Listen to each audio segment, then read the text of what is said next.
I'm 31 years old, isa ka inahan, isa ka pillar, na duha ka anak. Manay ako ikaduhang anak, guys. Si Julia, 10 years old na siya.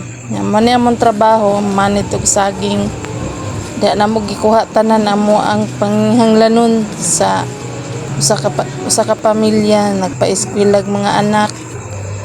Nya.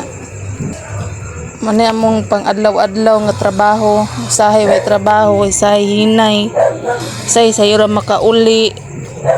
Kay gamay rag saging.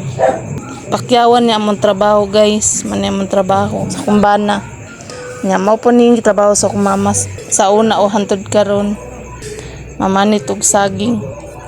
Mao po ning nagpa-eskwela sa ako ang mama sa una nga single mom na nagpa-eskwela sa ako, mamanit og saging. Karon usa naman pud ko kaginikanan. Mao gyapon ni akong gipakuan sa ako ang mga anak pa-eskwela. Hinauta na ako nga makalampo sila pag-eskwela. Kumika na ni pagpamanit og saging kay naay kaila na mo sa una, guys, nga niingon nga kanidang pagpamanit og saging di daw ni makapahuman og eskwela.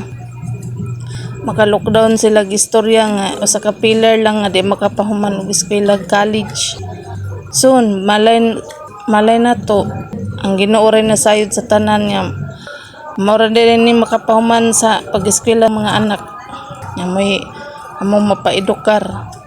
Hinaot unta nga dili unta sila sa mga minyo. Makahuman yung eskwela gumikan sa pagpamanit og saging.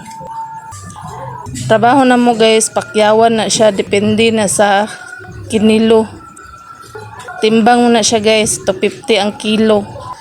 Og pilay mahuman nimo sa isa ka kuan adlaw, halimbawa 200 kilos, ang makwarta na 500 nya.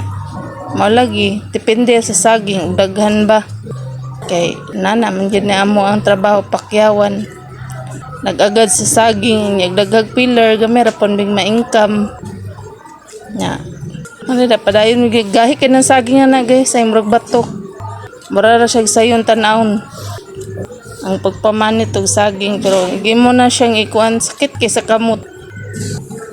Na adlaw Domingo na siya nga trabaho. Dugay na ni siya nga video ginakuan lang nako, guys, kay sa man trabaho karon dia sa CG Uniworld. Bawal man di mag-video good. Sa Toril pa ni siya nga video. Handumanan pa na ko ni sa Toril. Dugay-dugay na mi wa to sa Toril 3 years na. Pagpamanit og saging bisag adlong Domingo nagyapoy trabaho. Man ako mga kauban sa planta. Manay pa planta sa Toril. Dagan kay nagsaging nga time. Nya ako mga anak, man akong duha ka anak, man akong panganay. Nya mao po na akong ikaduha to si Julia kana 16 years old din na siya, guys, grade 10. Na dihatod na namo sila sa eskwelahan. Naabot na mi. Fast forward lang nya gitagaan na day balon sa amahan. Ang obligasyon matag adlaw basta na klase. Dahil lang hapit na pod way klase, sunod bulan na bakasyon na pod. Makapahuway ng bulsa. Nya. Ana sila kada mugikan sa kuan mo case gina sila mubabay. Yeah. Karon kay nag-stop man alas 2 pa ang kuan stop